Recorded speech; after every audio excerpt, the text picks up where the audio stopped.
If you've ever said, my picker is broken, you're in the right place. First off, you need to know that your picker isn't broken. It's working exactly the way it was trained to work. The problem is what it was trained on, and that's actually something you can change. In this episode, I'm going to walk you through the 3 psychological mechanisms that explain why you keep ending up in the same painful patterns, why that person who seemed so amazing kept disappointing you, and what you can do really concretely to choose differently starting today. You're going to get the reframe, and then as always, you're going to get the tools. So stay tuned. Welcome back to Relationships Made Easy. We are closing in on the end of season 8. I cannot believe how long I've been doing this podcast. Thank you for, some of you have been with me since the beginning. It's unbelievable. And I know some of you came in later and like binged, 300 episodes plus whatever we're at now. God, we're at like 380 something. I don't even know. So thank you for being here. And this one's been asked for so long. I don't know what's taking me so long to do it. But here we are. So why isn't my picker working? I get this all the time. And your picker, and I'm using that term because here in America, we use that term. I don't know in other countries what you say, but the mechanism where you pick someone to be with, your picker isn't broken, but it is biased. And that bias was installed a really long time ago. And there are 3 interlocking psychological mechanisms that really explain why smart, self-aware people, I see you, keep landing in the same kinds of relationships. And once you understand all three, the pattern stops feeling like a personal failure and starts making complete sense. So I know some of you want to, go, well, tell me what to do, Abby. Just, flip to that. The problem, again, I say it all the time, is when you don't understand the why, you won't do the what. You won't value it. You won't realize how important it is. So you'll make your own decisions about whether, whatever action steps I give, you'll be like, it's not very important. Or I don't know why she threw that in there. You need to know why I'm including the things I include, because I always base it on the research. So anyways, let's get to those 3. So the first one is something called Imago or Imago or Imago. I've heard it pronounced many ways. It's Imago. And this was first, I guess, identified, whatever the words are, there was psychotherapists, Harville Hendricks and Helen LaKelly Hunt. They first coined Imago theory or Imago theory. And this word Imago, is Latin for image. That's what, and in this context, it refers to the unconscious composite image your brain built in childhood of the people who raised you. Their traits, their moods, their patterns of how they get close, their patterns of withdrawal, their warmth, all their edges, all of it. Your nervous system absorbed all of it and stored it as a template for what love looks and feels like. So as an adult, you're unconsciously scanning every new person you meet for a match to that template. And when you find a close enough match, it's like something lights up. It feels like chemistry. I know it does. It feels like recognition. It feels like, this is my person. I've never felt this way before. I have all this, or maybe I have, but this is different. And all that stuff takes over. All that chemistry takes over.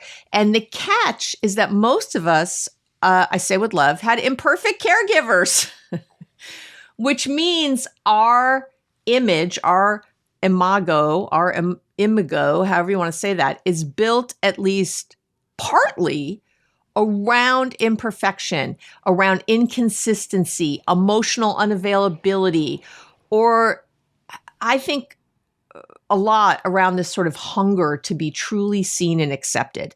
So the person who makes your heart race in the beginning, they often match the unresolved parts of your early template. So not just the good parts, that's the problem.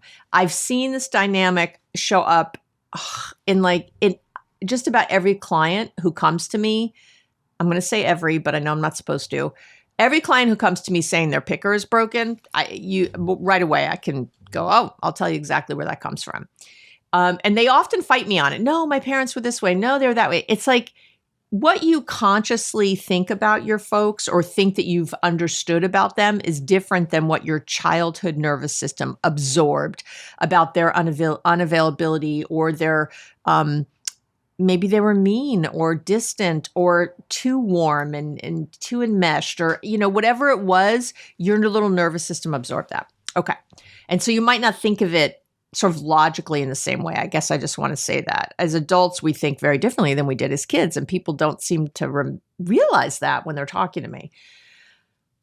2 is repetition compulsion. That's the second mechanism. That's what we call it. We call it repetition compulsion. It's basically a concept that it really goes back to Freud, Sigmund Freud, but it's definitely been really updated through modern attachment science. So I know it's an old one, but it's a goodie. And the basic idea is that your psyche is wired to recreate familiar emotional dynamics. It just is. It's not masochistic. It's not out of masochism. It's out of this unconscious drive to master what was once overwhelming. So if you grew up, for example, having to work hard to earn love or navigating someone who was unpredictable, or maybe you were caretaking a parent who needed you. Some of you, I know your parents treated you like friends and told you things about their marriage and all kinds of stuff that was inappropriate. Your nervous system learned that this is what love requires. You're not seeking pain. It's like you're seeking the chance to finally get a different ending. The problem, of course, is you tend to cast kind of the same type of character in that leading role, and that gets you into a lot of trouble. And then the third is something called self-verification theory. That's the third mechanism. And psychologist William Swan was the first one who identified self-verification theory. And his research shows that people don't just seek partners who make them feel good. They seek partners who confirm their existing beliefs about themselves. I'm going to say that again. That's what you're looking for, someone who confirms your belief about yourself. And here's where it gets even more uncomfortable. Thank you. If somewhere underneath the surface, you believe you're unworthy of real love, that you're too needy or that you're destined to be let down, you will unconsciously filter out, or actually you will filter for partners who confirm that belief, because you're going to filter out all the good ones. So, and Swan has a lot of research, and his studies found that people with a negative self-view, even if you don't think you have it, look underneath, were more committed to and stayed longer in relationships with partners who treated them poorly. Yes. So that's, to me, diagnostic. If you're with a partner who treats you poorly and you've stayed in that longer than you should, you got low self-esteem, my friend. Again, so much love in my heart as I say this to you, but you got to get real, and I'm here to help you get real. You might think, no, I don't. I get it. I've been to therapy. Well, something's not fixed, because that's what's attracting that. Because those partners, you're with them because they felt more true, more real, more like what you expected. There's a genuinely kind, available, consistent person will feel like suspicious, eerie, weird if it doesn't match your internal model of what you deserve. And I know, because I've had you in my office and you say things to me, you'll be describing some fabulous person and I'm like, wow, it sounds great. And you're like, nah, something kind of weird about it. That's what I hear. I don't know. I get the ick a little bit. You do? They showed up on time. Yeah, they were on time every time. What are they doing? Wait, how needy? They must be needy and desperate. That's what I hear. So they were on time and that equals needy and desperate to you? It gets a little scary.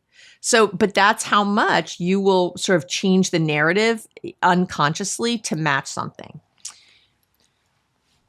Okay. So the other question I get asked a lot is, kind of why does why does chemistry keep leading me astray kind of thing? Why, and this is really the question behind the second pattern I hear all the time, which is they seem so amazing at first and then everything fell apart, right? Over and over I hear that. And I want to be really clear about something, because the standard advice is to look for red flags earlier. And I'm not saying I've done episodes on that. And I actually think you have to be careful with this, because that can be really not only unhelpful, I think it's a little bit cruel, because it implies you missed something obvious. And in most cases, you didn't. So what was actually happening is that your nervous system was in that early rush of attraction. And in that state, your brain does something called positive sentiment override. And I've talked about love goggles before on the podcast, so I will link to that episode. I'm going to write that down. Give me a second. Love goggles. Okay. I just want to make sure I remember to link to it. So this positive sentiment override, and it's a term from John Gottman's research, and it describes the way that when we're in the grip of a new attraction, we generally perceive the other person more positively than the evidence warrants. We fill in the blanks with what we hope is there. So these red flags, these so-called red flags, they weren't hidden. They were there, but your nervous system was flooded, with dopamine and norepinephrine, and it was running its pattern matching program in the background and it was looking for that familiar shape it was looking for, and it found it maybe in this person. So this is also why the person who makes you feel instantly comfortable, instantly understood, instantly at home is sometimes the most worth slowing down around.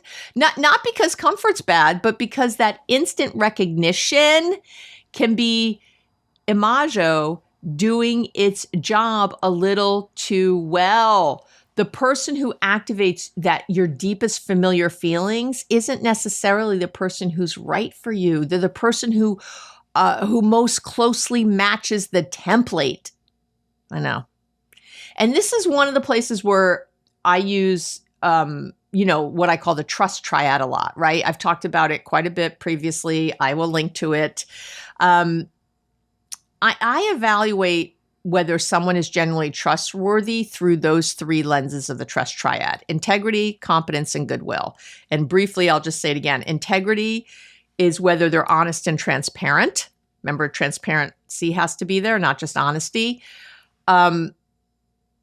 Competence is whether they follow through on what they say they're going to do. I'll be here at this time. I'm going to take care of this by this date, and they do it. And goodwill is whether you believe they generally have your best interest at heart, that they have your back, not just their own needs, right? That they'll think of you. So early chemistry tells you almost nothing about any of those three things. It's time and repeated behavior that tells you about those things. And I'm going to come back to the trust triad in the tools section, because I think it's really one of the most useful frameworks I know for slowing down the pattern. So I will come back to it. And a while ago, I did an episode again called "It's Like Why You Ignore Red Flags When You're Falling for Someone." So I'm not going to repeat everything here, but I will call out the 5 big reasons why we say love is blind, because it really, really is. So 1, your judgment center is offline, right? The areas of your brain responsible for evaluating risks and assessing negative traits, they're deactivated when you're falling in love. And that means your brain physically can't process certain negative information about your partner. That's what's happening. So maybe they constantly interrupt people in conversations. And normally that would drive you nuts. But early on, you tell yourself things like, oh, they're just enthusiastic or something like that, or look how into it the conversation they are, because your brain is refusing to let you register that as a flaw. The second issue is confirmation bias, because that's going to be in full swing. you're naturally going to seek out information that confirms your belief that this person is wonderful. Ignore anything that contradicts it. Your brain is filtering reality to maintain that illusion, right? So maybe your best friend mentions that your new partner seems a little controlling, and you dismiss it immediately, right? Oh, they're just protective. They care so much, something like that. You're unconsciously searching for ways to prove your friend wrong because your brain is focused on keeping, the love train rolling. Like you want to keep it going.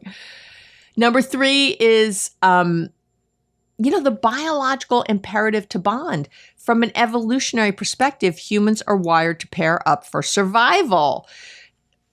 It's early humans who bonded were more likely to raise offspring successfully and survive harsh conditions. That's just the facts. Your brain is designed to prioritize bonding over objectivity. So you might notice that they have never really held a steady job. And instead of seeing that as a potential problem, you think, oh, they're just figuring out their passion. I love how free they are, something like that. Your brain minimizes real concerns because pair bonding feels like the higher priority. And I hope I'm not saying that because it's evolution, we should do it at all. I love that we have choices now and don't have to.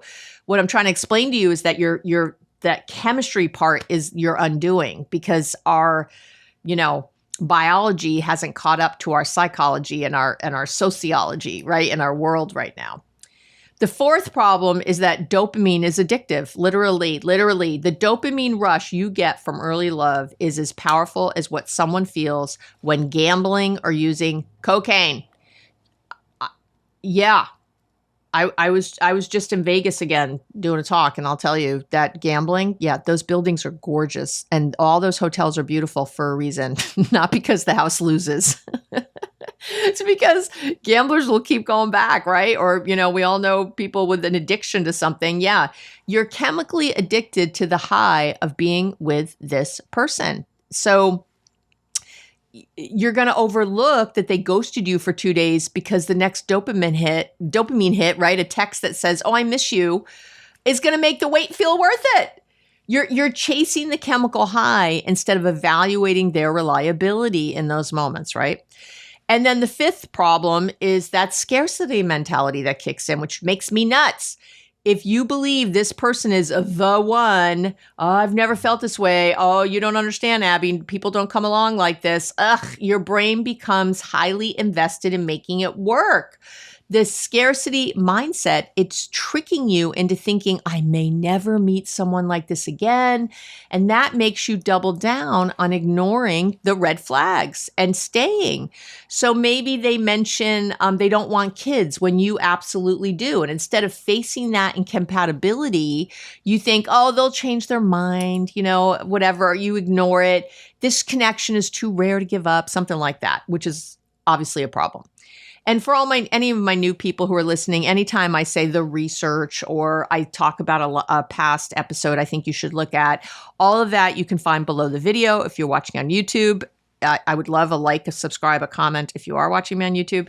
And if you're just listening to me or consuming this another way, you can go to the blog, abbymedcalf.com, and just go to episodes. You'll find this blog and this article, and just all the links are there. The free download for today, which is so good. The Therapy to Go bundle, which is so good.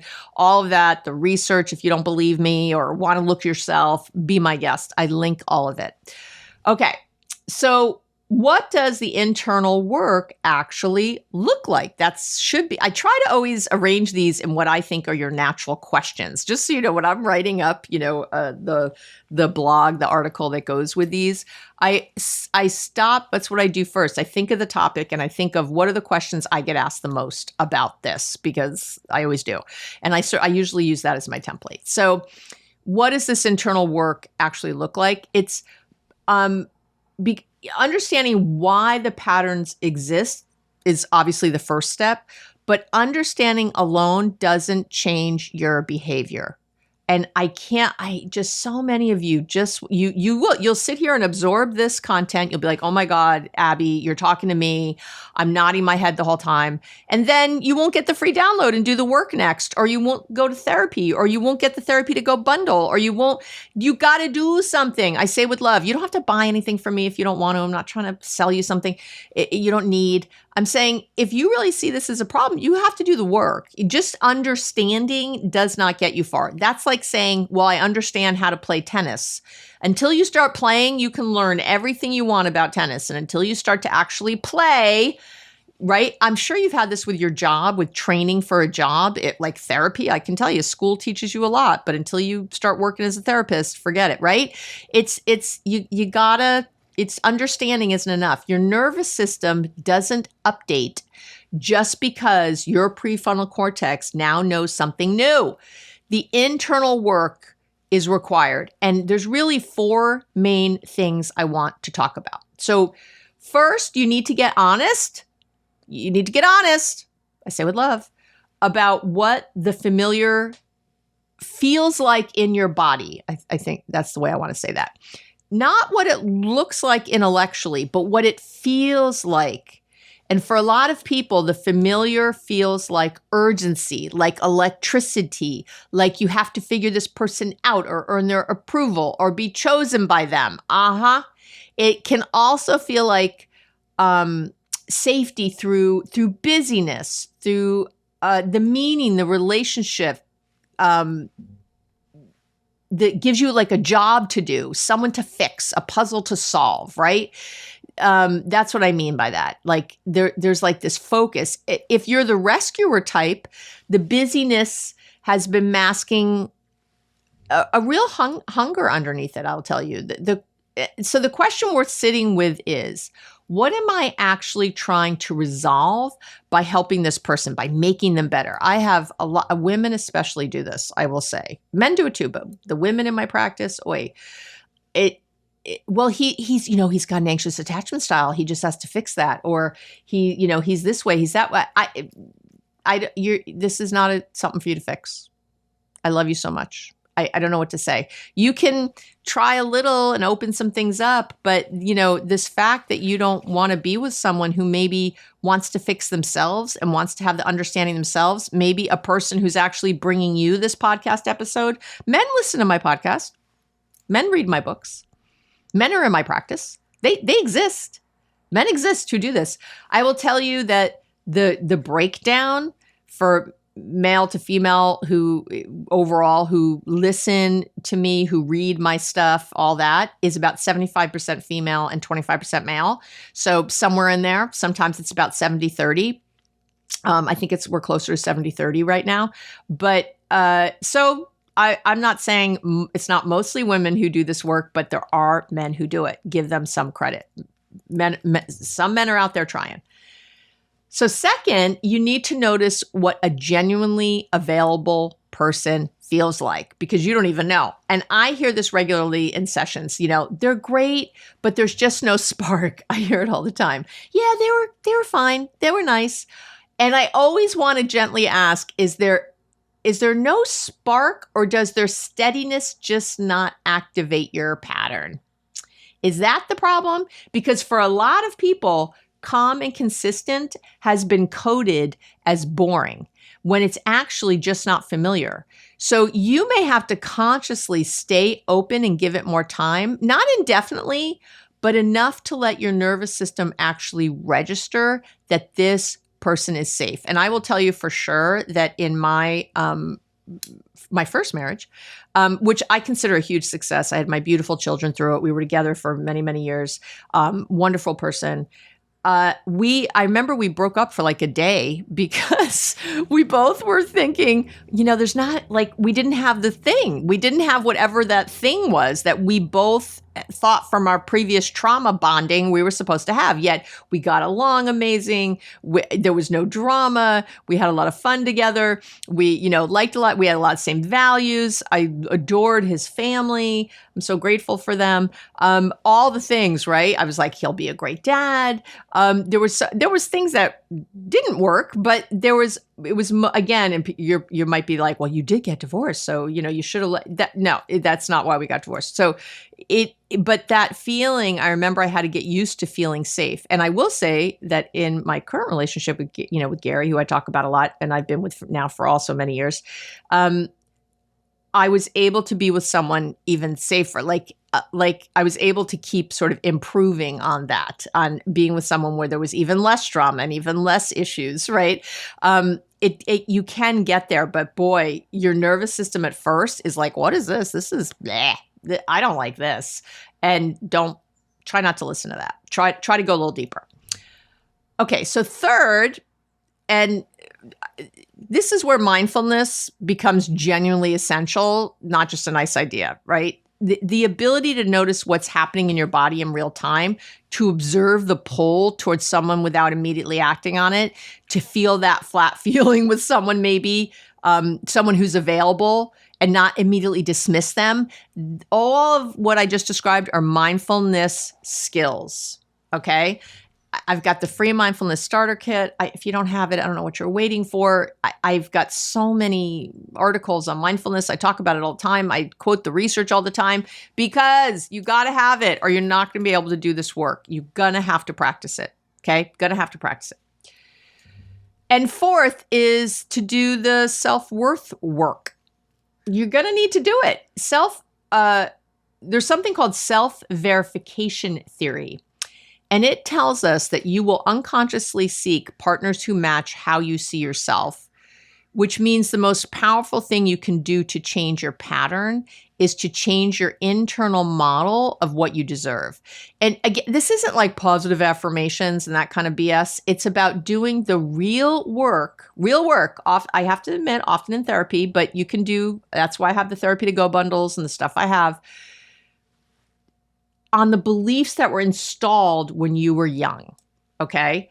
And I have an episode about changing your limiting beliefs also that I will link to also, and that has all kinds of work you can do. So again, if you don't have money or you can't go to therapy, you don't believe in therapy for some reason, I've got enough stuff if you dig, and I'll link to everything, and it's all there, and you probably should spend some money on a Therapy to Go bundle, or at least get the free downloads or whatever. Like, you can do the work. I that's why I started the podcast all those years ago. But I just can't say, these were the beliefs that were installed when you were young, and they're going to take a minute to undo. What did you learn about whether you were lovable when you were a kid? What did you learn about what love costs? Lots of transaction, probably. Those answers are running your attraction system. That's the problem here.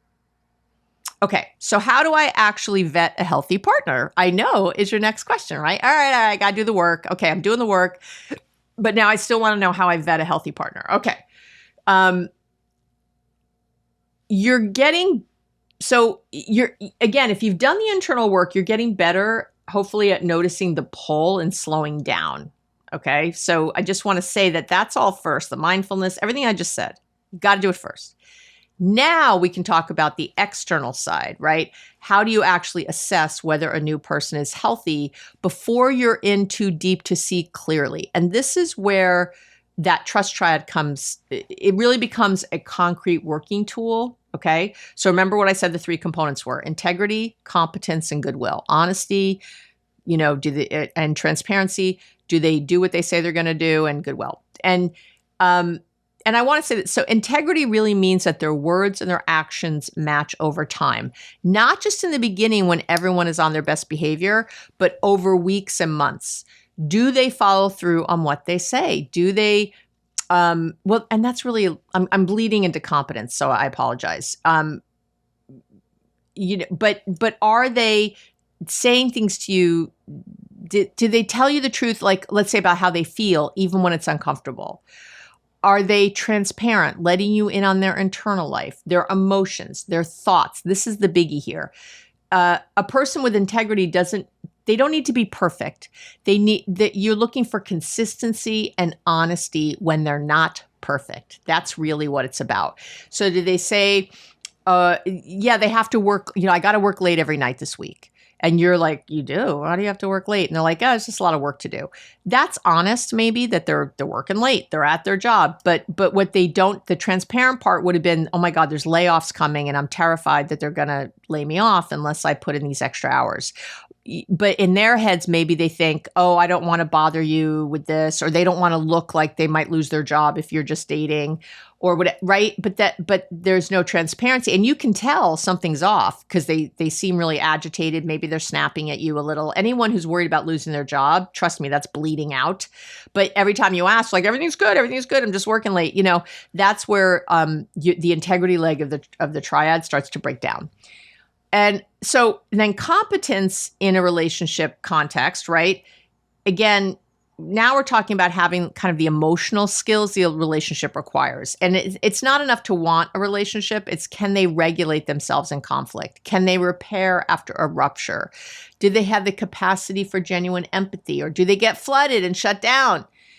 And, again, this is really where, do they follow through on what they say? Do they show up at the restaurant when they say they're gonna? You can see competence in small moments early on for sure. Watch how they handle frustration. Watch how they respond when they're upset. It tells you far more than how charming they are on a great date. I will tell you that right now. It's trust takes time. That's why trust takes time. That's why it does. You cannot just trust someone that you've met, 5 times or even 10 times. You really build this trust over time. And then goodwill, that third one, is probably the most important and the hardest to fake over time for sure. It's the question of whether they're genuinely interested in your well-being, not just what you provide for them. Do they ask about your life and actually listen? Do they make decisions that account for your needs as well as their own? Do they show up for you when there's nothing in it for them? Do you feel like they have your back when things are good as well as when things go bad? Because I'll tell you that goodwill is what separates someone who loves you from someone who loves what you do for them or who loves having a partner. Okay. And the other thing I want you to take, again, seriously is time. Again, I just said it, but I want to say it again. Time is your best tool, and the one most people are the most reluctant, I think, to use. When you're in the grip of early attraction, slowing down feels almost impossible. I know, I see you, I'm so sorry. But the patterns that will ultimately end a relationship almost always show up within the first 6 months if you're paying attention and not rationalizing, right? If you're not, getting into the self-confirmation bias and all the rest. So give yourself permission to move slowly. You're not being cold or withholding. You're being wise, right? And wise is so good. And I also really want you to address the fixer pattern specifically, because if you're someone who keeps ending up with people you want to help or save or make different or figure out or give them all the information, the work is a little different. The pull towards someone who needs fixing is often about 2 things. It gives you value and purpose in the relationship. I'm needed here. And it keeps a certain distance. I know. I'm focused on their problems, not mine. That's the distance. The question isn't just who you're choosing. It's what is choosing this person. I want to say that better. I'm sorry. It's the question I want you to ask yourself is, what is choosing this person protecting me from? That's what I want you to ask. I said that better that time. What is choosing this person protecting you from? That's what I want you to know. And that's a therapy question, and it's worth sitting with seriously. I want to say that too. Okay. All right. So let me wrap up, and then let me talk about the free download and the therapy to go bundle and all that. So I want to say again, I want to reiterate, your picker's not broken. It's doing exactly what it learned to do. The Imago you built in childhood is drawing you toward the familiar. Repetition compulsion is pushing you to finally rewrite an old story, right? That's what you're trying to do. And self-verification theory explains why someone who treats you well can feel wrong until your internal model of yourself catches up, right? The work, again, is both internal and external. Internally, it's understanding your pattern, doing the self-worth work, and learning to tolerate the discomfort of what's unfamiliar. And externally, it's slowing the F down. Use the trust triad to evaluate their honesty, their integrity, their competence, and their goodwill. They're having your back over time, and letting consistent behavior rather than chemistry be your guide. That's what I want. Again, you're not cursed. You're patterned, and patterns can change. All right. Okay. So if this is all hitting home and you're nodding your head a lot, the free download for today is the pattern snapshot. It's a, I always make them kind of like a quick win, right? So it's a self-assessment to name what's actually driving your relationship pattern, and it'll help you do that. And if this has been an ongoing issue for you and you're really ready to change these patterns for good, I say with love, I'm going to highly suggest you get the Therapy to Go bundle for this episode. It's only $10. I don't know what to say. I think it's going to be $10 very well spent. And if you have a therapist, it's wonderful to get it and work on it with your therapist. And if you don't, it's Therapy to Go. You can do it on your own. So you get the free download I just mentioned, so you don't have to download anything twice. Although you can get the download first to see if you like it, and then you can always get this later. It has my relationship pattern inventory, which is like a bird's eye look at who you've chosen, what you drew in, what the patterns have cost you, that kind of thing. There's a familiar feeling worksheet, which is basically helping you distinguish chemistry from activation, from your nervous system being activated, and learning to tell the difference in your body, really important. There's another worksheet I'm calling Is This Person Actually Safe? It's like it's a trust triad vetting worksheet, really for helping you evaluate a new or current partner. I have journaling prompts. I always do. I think I'm calling these What Love Taught Me. And they're helping you explore the beliefs, the identity stories that are driving your relationship pattern. And then I have a script sheet for you. What to say when the pole hits, right? You guys love script sheets. I get a lot of, so I try to do them often. It's a script sheet for the moments, when you're in the pattern in real time, what to say. So all of that, yes, I know, because I love you, for the $10. Highly recommend. Do what you need to do. Get the free download, but please do the work. I don't care how, do the work. That's what's important. And that's it. That is this week's episode. Thank you for everyone who's written in. You can always write to me if you have a question at abby@abbymedcalf.com, or you can go to the website on the Let's Connect page. Please do not write me for advice. I will not give it to you. It's highly unethical. Highly. Don't let anyone who's giving you direct advice like that via email or something, or a DM, don't do it. And keep it brief. There's hundreds of thousands of you. How do you like that? And I try to get to every single connection. And if you write me a 15-page whatever, I have to just delete it. I don't have time. I'm sorry. I can't do it. I'm sorry. I don't. You're not respecting my boundary. And so I'm going to delete it. Like I'm very clear with what the boundary is. So, again, if you're in that space, it's time to hire yourself a therapist, I would say. All right. That's it for this week. Oh, I love you so much. Please, you can change this pattern. You really can. Please just give yourself this time and this attention and this love to do it. All right. Mwah. Have an amazing week, and we'll talk real soon.